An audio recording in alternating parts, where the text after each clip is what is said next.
गीता अध्ययन में आप सभी का स्वागत। जहां हम भगवत गीता के 8वें अध्याय को राणा सर से समझने का प्रयास कर रहे हैं। कल एक अत्यंत महत्वपूर्ण हमने श्लोक पढ़ा जिसमें हमने जाना कि अंत समय में परमात्मा से जुड़े रहने का हमें कितना लाभ होता है और इसके लिए हमें पूरी उम्र प्रयासरत रहना पड़ता है ताकि अंतिम अवस्था में भी हम अपने आप को उस स्थिति में रख पाए। आज हम उससे आगे चर्चा जारी रखेंगे। सर को प्रणाम और निवेदन कि आज के सेशन की शुरुआत करें।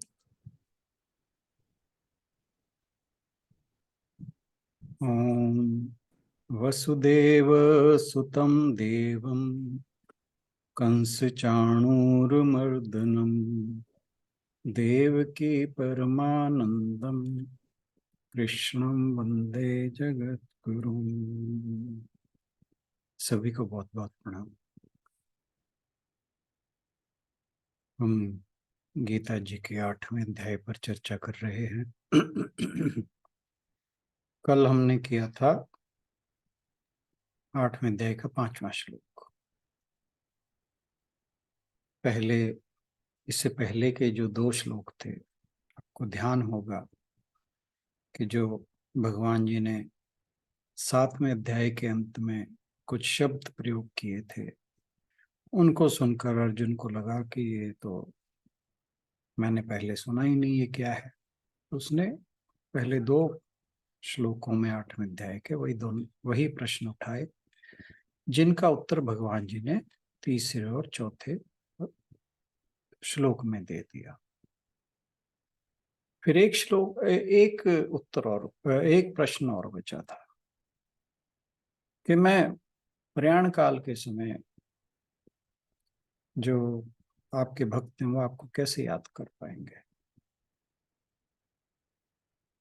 बड़ा महत्वपूर्ण प्रश्न है और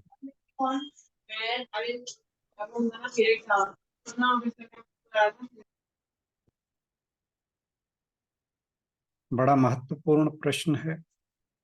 और अर्जुन ने यूं सोचिए कि हम सब के लिए यह प्रश्न भगवान श्री कृष्ण से पूछा। उसके उत्तर में भगवान जी 5वें श्लोक में बताते हैं, जो हमने कल किया था। अंत काले च मामेव सब स्मरण मुक्त्वा कलेवरम यह प्रयाति स मद्भावम याति नास्यत्र संशय। कि जो मनुष्य अंत काल में भी मेरा स्मरण करते हुए शरीर छोड़ जाता है, वह मेरे स्वरूप को ही प्राप्त होता है, इसमें संदेह नहीं। और जो लास्ट का फ्रेज है वो बहुत इंपॉर्टेंट है इसमें, कि इसमें कोई संदेह नहीं है, बिल्कुल ऐसा ही होगा। अर्जुन को साफ शब्दों में उन्होंने बता दिया कि जब मनुष्य का मृत्यु का समय आएगा, उसकी अगर भगवान में उसकी वृत्ति होगी, भगवान के नाम का स्मरण कर रहा होगा, और जब उसका इस तरह से शरीर छूटता है तो भगवान कहते हैं कि वो मुझे ही प्राप्त होता है, और इसमें कोई संदेह नहीं। कल मैं आपसे कह रहा था कि एक छोटी सी कहानी क्या है, आप सुनिए तो फिर पता लगेगा। कहते हैं कि एक बार एक व्यक्ति, कहीं उसके लिए एक जवान लिखा है, युवा, कहीं उसके लिए एक वृद्ध लिखा है, और हमें इस बात से कोई मतलब नहीं कि वो कौन था। कहते शंकराचार्य जी अपने शिष्यों के साथ काशी में घूम रहे थे, तो उन्होंने नदी किनारे एक व्यक्ति को देखा जो संस्कृत की व्याकरण पढ़ रहा था।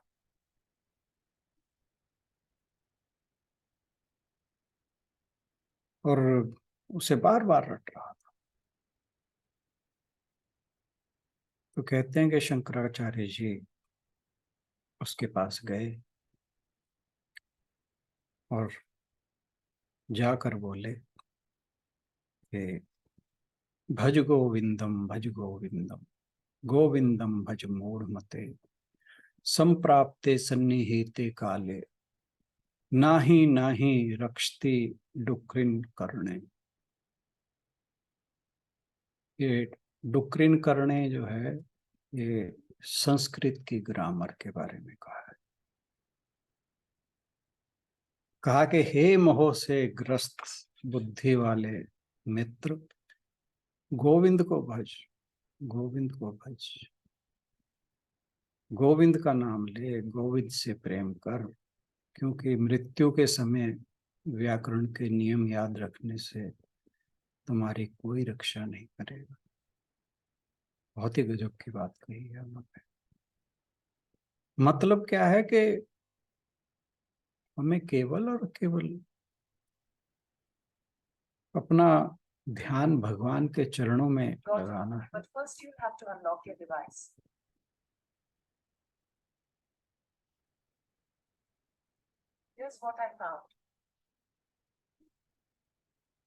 भगवान के चरणों में लगाना है। हम जो मर्जी करें, जितने मर्जी श्लोक रट लें, जितने मर्जी संस्कृत में पारंगत हो जाएं, किसी को कह लें कि हमें पूरी गीता याद है या कुछ और, यहाँ क्योंकि गीता सत्संग चल रहा है तो मैं गीता की ही बात करूंगा।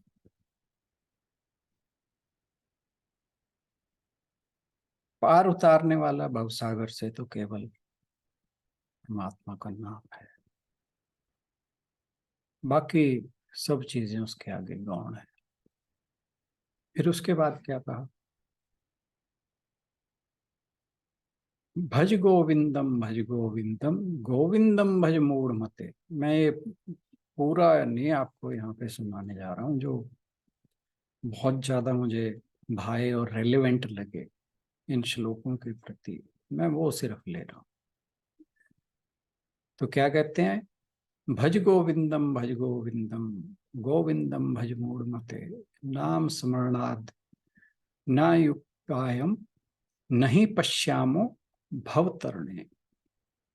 गोविंद को भज, गोविंद का नाम ले, परमात्मा का नाम ले, क्योंकि परमात्मा के नाम जप के अतिरिक्त इस भव सागर से पार करने का कोई अन्य मार्ग नहीं है। नहीं पश्यामो भवतरणे, कि मुझे भव से पार होने का और कोई उपाय नहीं रखता। नम स्मरणाद्य नए उपायम, कि कोई और उपाय नहीं नाम स्मरण के अतिरिक्त। फिर क्या कहा? पुनरपि जननम पुनरपि मरणम पुनरपि जननी जठरे शयनम यही संसारे बहु दुस्तारे कृपया पारे पाही मुरारे। पुनरपि जननम पुनरपि मरणम, बार बार जन्म, बार बार मृत्यु। पुनरपि जननी जठरे शयनम, बार बार माँ के गर्भ में तो आएगा। इस संसार से पार कर जाना बहुत कठिन है। यही संसारे बहु दुस्तारे कृपया पारे पाही मुरारे, हे कृष्ण कृपा करके मेरे से रक्षा कर। फिर एक और बस मैं सुनाऊंगा और उसके बाद फिर हम अपना गीता सत्संग शुरू करेंगे। भगवत गीता किंचित धीता गंगा जललव कणी का पीता सकृदपि येन मुरारी समर्चा समर्चा क्रियते तस्य यमेन न चर्चा।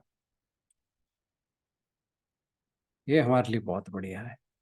जिन्होंने भगवत गीता का थोड़ा सा भी अध्ययन किया है, भक्ति रूपी गंगा जल का कण भर भी पी लिया है, भगवान कृष्ण एक बार भी समुचित प्रकार से पूजा की है, यम के द्वारा उनकी चर्चा नहीं की जा सकती। तो ये थे वो कुछ हिस्से भज गोविंदम में से, जो भगवान शंकराचार्य ने वहीं रचे थे। तुरंत उसको देख के जो व्यक्ति संस्कृत की ग्रामर, पाणिनि की ग्रामर पढ़ रहा, तो चलिए आज की यात्रा शुरू करते हैं। श्लोक नंबर 6 और आशु बैंक से अनुरोध के पहले पढ़ते हैं, फिर हम इस पर बात करेंगे। जी सर। यम यम वापि स्मरन् भावं त्यजत्यन्ते कलेवरं तं तमेवैति कौन्तेय सदा तद्भाव भावितः। हे कुंती पुत्र अर्जुन, यह मनुष्य अंतकाल में जिस जिस भी भाव को स्मरण करता हुआ शरीर का त्याग करता है, उसको ही प्राप्त होता है, क्योंकि वह सदा उसी भाव से भावित रहता है।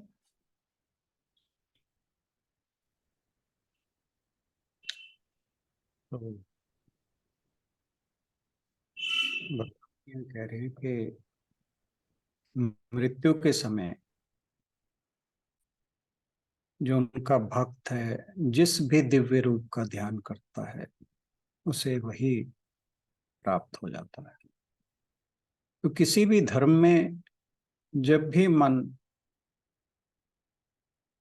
को उच्च स्तर पर उठाना और किसी दिव्य सत्य पर ध्यान केंद्रित करना होता है, तो वही परिणाम होता है।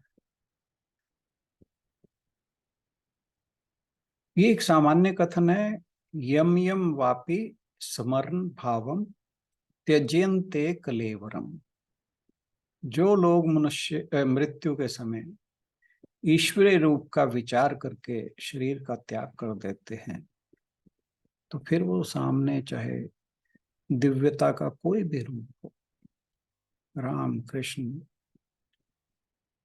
दुर्गा, शिव, अल्लाह, जीसस, कोई भी, तम तम वैति कौन्तेय, वे उसी दिव्यता को प्राप्त करते हैं। क्यों? सदा तद्भाव भावितः, उस विशेष भाव के बारे में लगातार सोचने से। जब एक ही भाव के बारे में बार बार सोचा जाता है, तो मन उससे प्रभावित हो जाता है, और इसलिए अगले जीवन में वह उस दिव्य एकता को प्राप्त, जिस भाव के साथ भी वो अंत समय में भगवान को या भगवान के जिस रूप को ध्यान करता है। और ये हर धर्म के सभी श्रद्धालुओं की आस्था है। इसलिए यह सच है कि अपने दिमाग को मृत्यु के समय उस दिशा में रखने के लिए, तैयार करने के लिए हमें पहले इसका काफी अभ्यास करना पड़ेगा। लेकिन अगर मन धन पर एकाग्र हो, तो व्यक्ति कुबेर लोक प्राप्त करेगा या व्यक्ति सांप बन जाएगा जब इसका दोबारा जन्म होगा। व्यक्ति जो कार्य करता है उसका प्रभाव मन पर पड़ता है।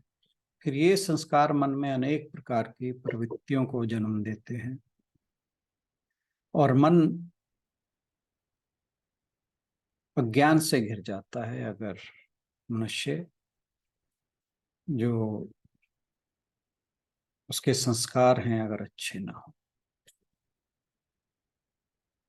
और इन प्रवृत्तियों के कारण मन कुछ प्राणियों से जुड़ जाता है, और जो कोई भी हो, अंत में वह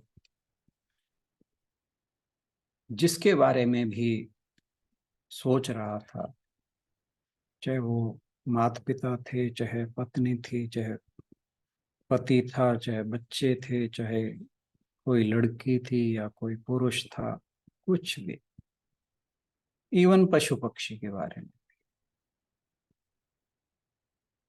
तो जिसका भी विचार करते हुए शरीर का त्याग करता है वह उसी रूप को प्राप्त होता है।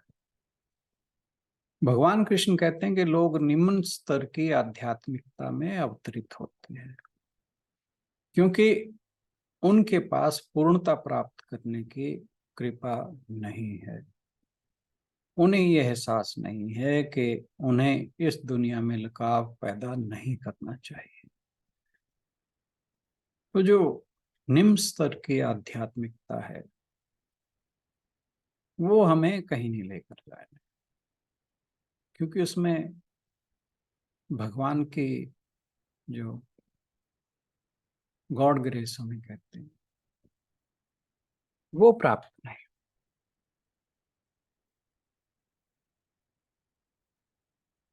और उन्हें ये एहसास नहीं है कि उन्हें इस दुनिया में लगाव पैदा नहीं करना चाहिए। निम्न स्तर की आध्यात्मिकता का मतलब यहाँ यही है कि हम जैसे मंदिर में जाके कुछ 100 रुपये चढ़ा के कहें भगवान जी मुझे फलाने बंदे से कुछ ये हो जाए, बट लाइक दैट, ज्यादा डिटेल में नहीं जाते, हम ऐसी बातें बहुत बार कर चुके हैं। यदि किसी में आसक्ति है तो वह कभी मुक्त नहीं होगा। और दूसरी ओर यदि मरने के समय भगवान नारायण में मन टिका है तो व्यक्ति को नारायण की ही प्राप्ति होगी।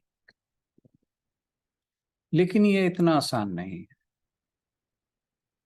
हमारी जो प्रवृत्तियां हैं, हमारा परिवेश है, ये जो भी इच्छाएं पैदा करते हैं उससे आसक्ति, भय और क्रोध ये पैदा होते हैं और ये सब मन को प्रभावित करते हैं। मन इस प्रकार के गुणों से जुड़ जाता है और फिर अलग होना बड़ा मुश्किल है। तो फिर मुक्ति कैसे पाएगा?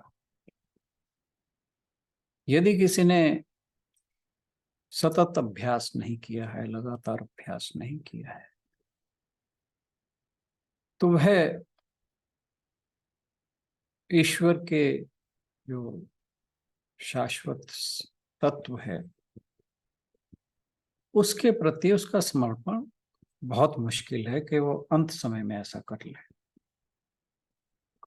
तम तम एवैति, अब एवैति मन एक आदत में बदल जाता है, लगातार उस विचार में डूबा रहता है। तो जो भी उसका विचार है, चाहे वो धन के लिए हो, पति पत्नी के लिए हो, स्त्री पुरुष के लिए हो, बच्चों में हो, माता पिता में हो, जिसमें भी, संसार की किसी भी चीज में हो, पशु पक्षी हो, किसी में भी, तो इस विचार से पश्चाताप, दुख और मोह की भावना जागृत हो जाती है और ये सब मन में चलता रहता है।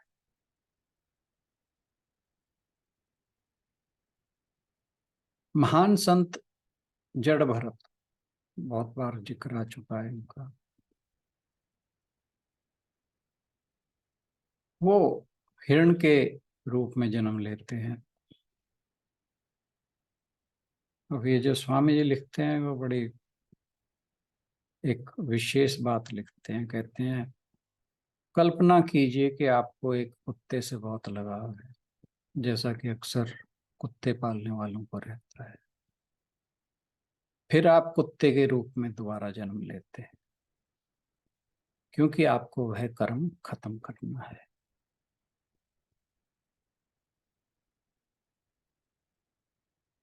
सामान्यतः कहा जाता है कि तीनों कालों में, प्रातः, मध्याह्न यानी दोपहर और शाम या शाम कि इस समय संध्या करनी चाहिए और बाकी समय में सांसारिक काम करने चाहिए। बाकी धर्मों में भी कि भगवत चिंतन के लिए एक निश्चित समय है। जैसे मुसलमानों के यहाँ 5 समय की नमाज है, लेकिन भगवान कृष्ण कहते हैं कि सभी समय भगवत चिंतन करो। तो फिर प्रश्न उठता है कि सांसारिक कार्य कब करेंगे? तो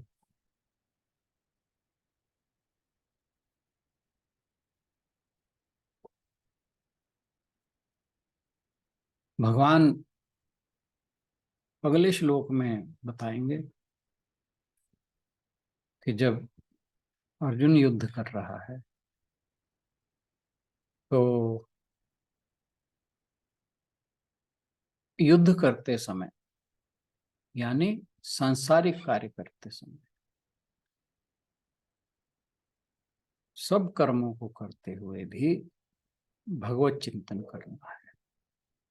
जैसे हम सांस लेते हुए ही सब काम करते हैं, ये तो नहीं करते कि काम करना है तो हम सांस रोक लो। जैसे सांस ले रहे हैं ऐसे ही भगवान का नाम लेना, क्योंकि सांस लेने के लिए हमने कोई निश्चित समय नहीं रखा हुआ, तो हम हर समय ले रहे हैं। ऐसे ही परमात्मा के नाम का स्मरण हर समय करना है।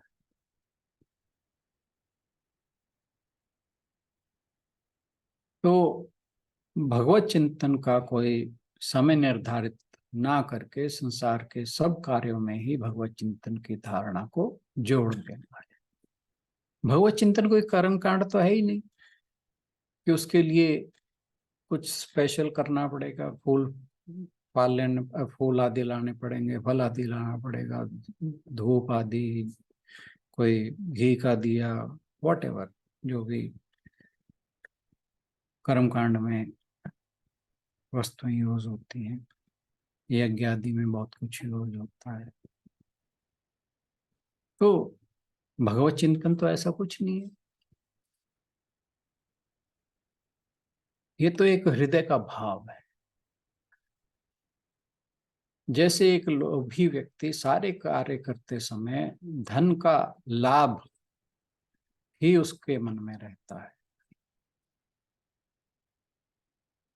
और जो कामी व्यक्ति है वो खाते पीते भी अपनी जो प्रेतमा है या प्रीतम है उसी के बारे में सोचता रहता है।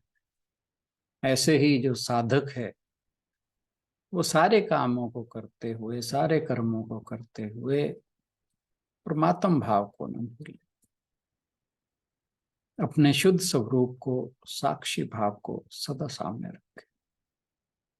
यही तो एक प्रक्रिया है जिससे कि परमात्मा का सदा स्मरण किया जा सकता है।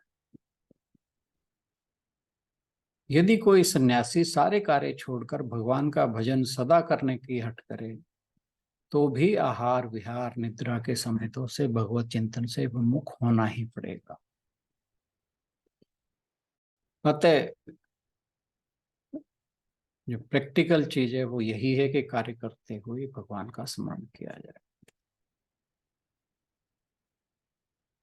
यदि आजीवन सारा जीवन पूजा पाठ तपस्या आदि करने पर अंत समय भगवान का स्मरण ना आकर धन स्त्री पुत्र आदि का स्मरण आता है तो व्यक्ति अगले जन्म में उसी आकार का जन्म ग्रहण करता है।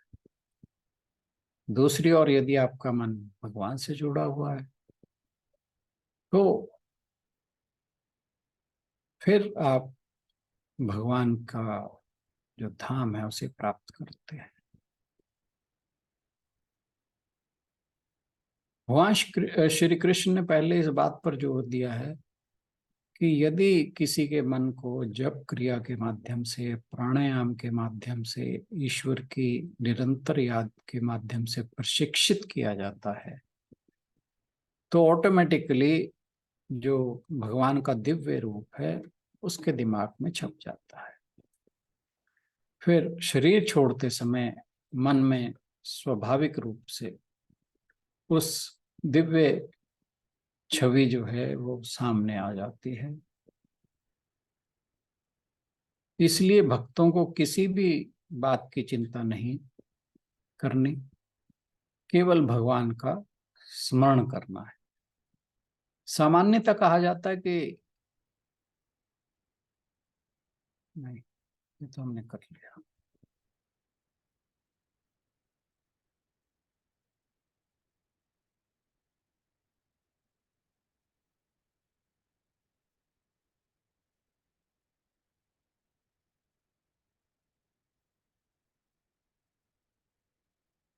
तो समस्त जीवन भगवान के साथ ज्ञान अथवा भक्ति द्वारा उसके साथ संबंध बनाए रखने पर मनुष्य को मृत्यु के समय भगवान का तथा भगवान के प्रत्यक्ष दर्शन का सौभाग्य प्राप्त होता है। आज के लिए इतना ही। बहुत बहुत धन्यवाद।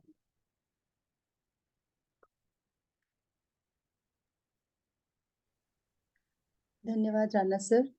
यदि आज के श्लोक को लेकर कोई अपनी बात रखना चाहें या प्रश्न पूछना चाहें तो जरूर आपका स्वागत है।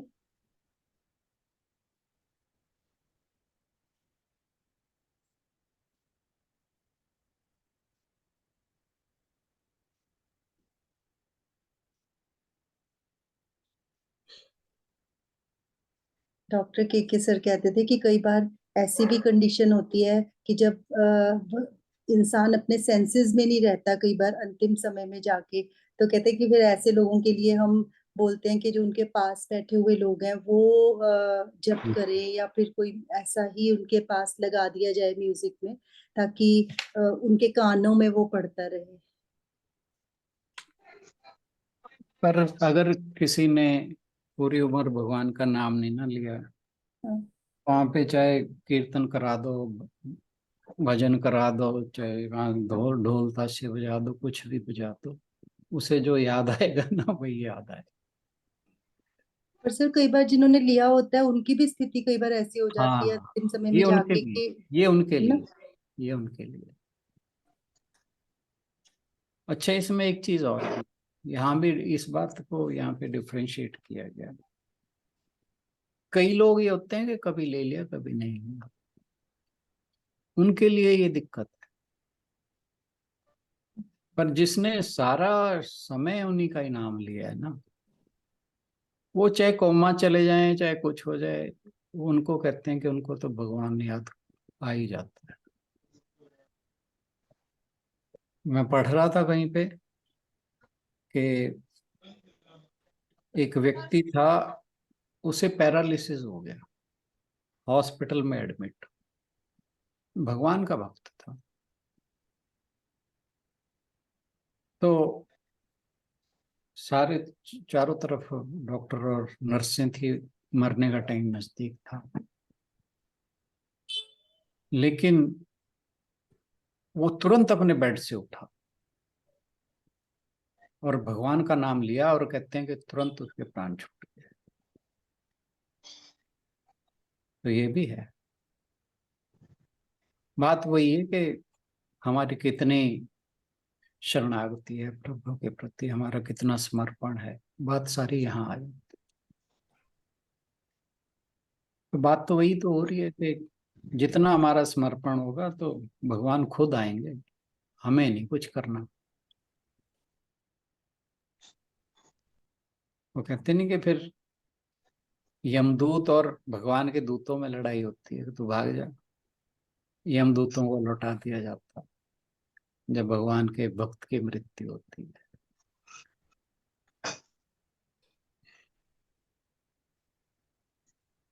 अशोक जी कुछ कहना चाहेंगे इस बारे में?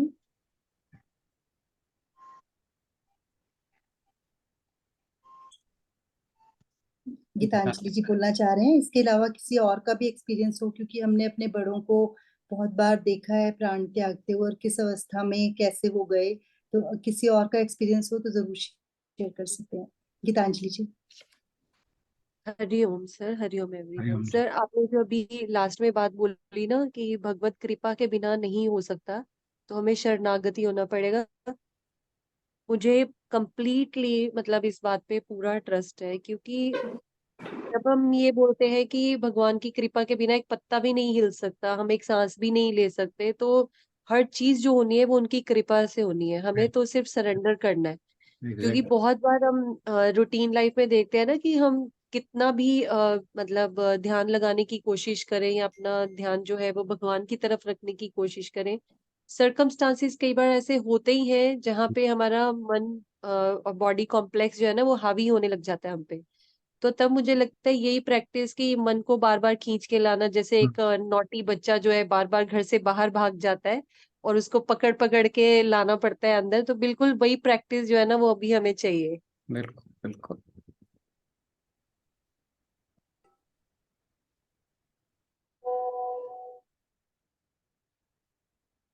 मुझे कुछ है और बात याद आई थी, एकदम से निकल गई। हाँ, मैं ये बता रहा था कि जब मेरे दादाजी की डेथ हुई, तो उनका जब बिल्कुल लास्ट का टाइम आया, तो फटाफट बोले कि मुझे नीचे उतारो और गंगा जल डालो मेरे। और उसके बाद जयराम जी, ये हमारे सामने की बात ऐसे तो काफी मतलब सुने हुए पुराने, लेकिन आजकल ऐसा कहीं नहीं सुनने में आता। ये सभी पुराने टाइम में तो काफी सुनने में आता था कि इनको अपना पहले ही पता चल जाता था, और कई तो है। पूरा बता देते थे कि इस दिन ही इस तारीख टाइम पे मैं चला जाऊंगा। इस उससे भी इसका कई पता सुनने आजकल पता क्यों नहीं लगता? क्योंकि आपको वेंटिलेटर पे डालना होता है। कर लो क्या, में। हॉस्पिटल के पैसे बन रहे हैं, हम्म। और बस कब बंदा गया कब नहीं गया किसी को कुछ पता नहीं। ये एक बार मैंने समस्या देखा है। था, मैं काफी छोटी थी तो मतलब अपनी नानी के घर गए थे, वहां पे सामने ना किसी के मतलब ना वो बोल रहे थे कि उसकी ना डेथ होने वाली है।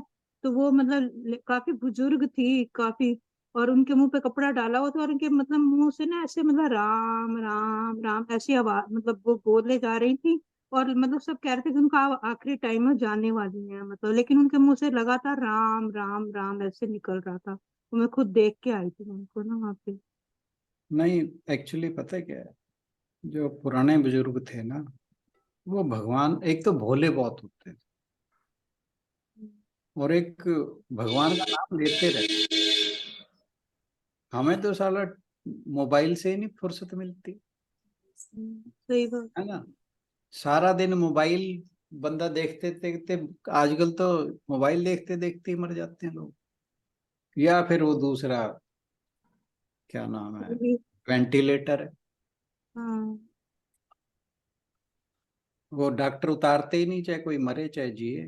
कभी कहते ही नहीं भाई ये मरने वाला, ले जाओ घर।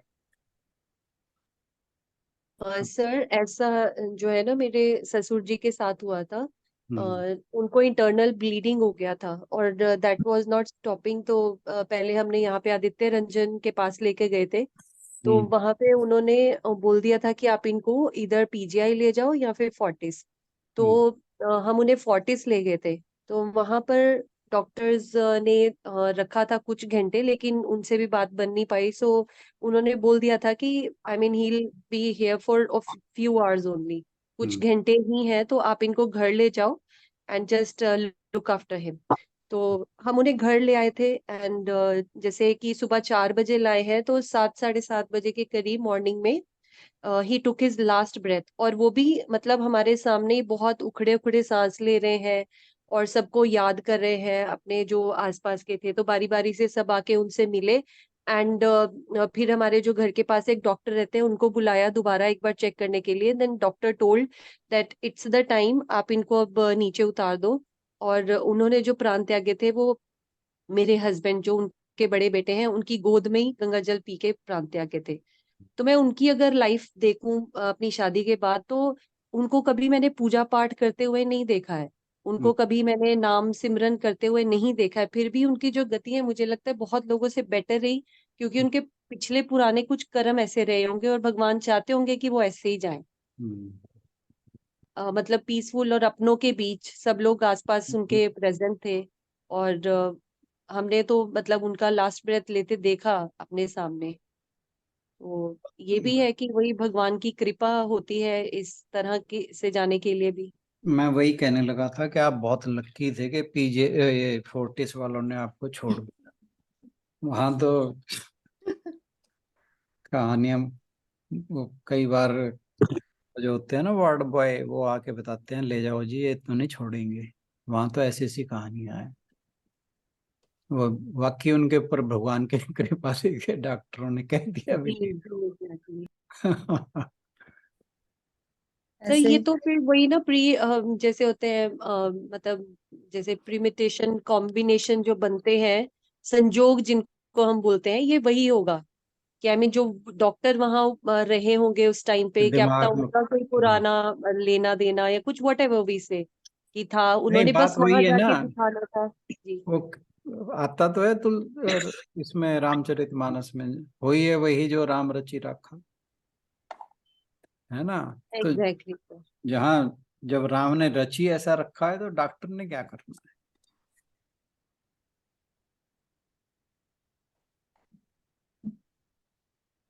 मैं तो अपने नाना जी को ही देखा, मैंने बताया भी आपको कई बार कि वो तो 1 वीक 10 डेज जितने दिन रहे, कुछ खाया नहीं, कुछ पिया नहीं, ना यूरिन, कुछ भी नहीं। हम सब कुछ लेके आए थे उनके लिए कि इसकी जरूरत पड़ेगी, कुछ जरूरत नहीं पड़ी, बस अपने पूरे ध्यान में हर समय। और जब मैंने कहा, मेरे को लग रहा था कि कहीं ऐसा कुछ हो ना जाए, तो फिर मैं बोल रही थी कि बाजी आप अपनी कोई बात बताओ। कहते अभी तो मेरी अपनी कहानी चल रही है। तो उसी ध्यान के अंदर, और फिर लास्ट में ऐसे 3 सांस लिए और फिर ऊपर एक बार सांस लेके तुलसी का पत्ता उनके मुंह पे रखा और मतलब उन्होंने प्राण त्याग दिए। मैं वो तो वैसा पता नहीं, बहुत ही हमेशा याद रहता है। और मैं अभी भी सोचने बैठती हूँ ना, तो उनका हाथ मेरे हाथ में है, तो वो मैं अभी भी फील करती हूँ सर के, मतलब किसी की तरफ ध्यान नहीं था। और ऐसे प्रीतम आंटी हैं, वो कहते कहते मेरे पापा और मम्मी बोलते थे कि हम जब जाए ना, पापा बोलते थे, तो हमारे पास कोई नहीं होना चाहिए, कोई बच्चा नहीं होना चाहिए, और बस मेरे आसपास कीर्तन चल रहा होना चाहिए, ऐसी मेरी गति होनी चाहिए। तो कहते जब वो हेमकुंड साहब यात्रा पे गए हुए थे, वहां से आते हुए पूरी बस ही उलट गई खाई के अंदर, और बस पे कीर्तन ही चल रहा था उस समय में। और उनके ऊपर वो जो रुमाले वगैरह थे, कहते वही डाले गए, हमें तो बहुत बाद में वहीं पे इकट्ठे उनका संस्कार सबका किया गया। तो कहते मेरे को जैसे वो चाहते थे बिल्कुल वैसा ही हुआ। ये तो है कि जैसे आप ध्यान में जिस भाव में आप रहते हो, पूरी लाइफ जैसा सोचते हो, उसका इफेक्ट तो आता है ना। ये 3 सांस वाली तो आपने वो बात जो हम कल के उसमें थी चर्चा में, वो बिल्कुल आपने एंडोर्स कर दी। बिल्कुल सर, बिल्कुल वैसा था। यहाँ मनोज अग्रवाल के पास ही हम ले गए थे उन्हें, बट हम्म। वैसे वो तो घर पे बिल्कुल कंफर्टेबल थे, हम अपने सेटिस्फेक्शन के लिए लेके गए थे। तो वहां हम्म। पे बिल्कुल उन्होंने ऐसे लेटे लेटे 3 सांस लिए, और बस लास्ट सांस ऊपर ही गया उनका, फिर नीचे वापस नहीं आया, मीन्स हम्म। बिल्कुल बहुत पास से देखा है उन्हें। तो वो वाकई। चलिए अ, इसी के साथ, हाँ जी गीतांजलि जी। सर आज हम ऐसे स्कूल में जैसे अब ललिता मैम भी होते हैं ना, तो जब हम स्टाफ रूम में मिलते हैं तो शी ऑफ्टन टॉक्स की मतलब क्या सुना लेसन में, क्या समझ में है, थोड़ा बहुत डिस्कशन हो जाता है। तो हमारी कलीग बैठी थी, वो वृंदावन बहुत जाती हैं, तो वो भी अभी होके आई हैं छुट्टियों में। तो मैंने उनसे पूछा कि कैसा रहा एक्सपीरियंस, तो उन्होंने बताया कि प्रेमानंद जी महाराज से ना वो मिल के आए इस बार और उनका सत्संग सुना। तो फिर मैंने उनसे पूछा कि मतलब क्या था और कैसे था वो सब। तो उन्होंने हम बताया कि प्रेमानंद जी जो है ना, उनकी दोनों किडनीज फेल्ड हैं हम्म। पिछले 17 ईयर से, वो भी रेगुलर डायलिसिस के लिए जा रहे हैं और अब तो उनका डायलिसिस रोज होता है। और हम्म। उनके ना बहुत सारे जो फॉलोअर्स हैं, उनमें वो बोलते हैं कि आप मतलब हम किडनी मतलब दे सकते हैं आपको, तो वो मना कर देते हैं। व्हाट ही सेज इज कि मेरी एक किडनी जो है वो राधा है और दूसरी कृष्ण है, मैं इसको अपने से अलग नहीं कर सकता। और हम्म। वो मतलब यही बोलते हैं अपने फॉलोअर्स को कि जिस दिन भी मैं नहीं उठ के जाता सत्संग के लिए, तो मुझे राधा रानी खुद आके ऐसा बताती हैं कि तुमने आज अपने भक्तों का समय जो है वो व्यर्थ करवा दिया। और कहते हैं यही मुझे शक्ति देता है कि मैं रोज उठ के जाता हूँ सत्संग करने के लिए। तो हम्म। बात वही आ गई कि आप में आपकी बॉडी में कुछ है या नहीं है, लेकिन अगर भगवान की कृपा नहीं है तो कुछ नहीं होगा, और अगर है तो आप मतलब कुछ भी कर सकते हैं। बिल्कुल सही बात है।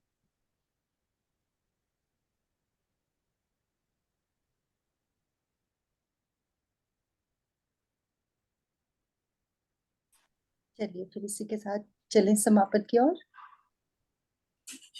ओम पूर्णमदः पूर्णमिदं पूर्णात् पूर्णमुदच्यते पूर्णस्य पूर्णमादाय पूर्णमेवावशिष्यते। ओम शांति शांति शांति। हरि ओम। सभी को बहुत बहुत प्रणाम और आज के सत्संग में आने के लिए बहुत बहुत धन्यवाद। Thank you. सभी की ओर से राणा सर का भी बहुत बहुत धन्यवाद। कल मिलते हैं अगले श्लोक के साथ। Thank you everyone.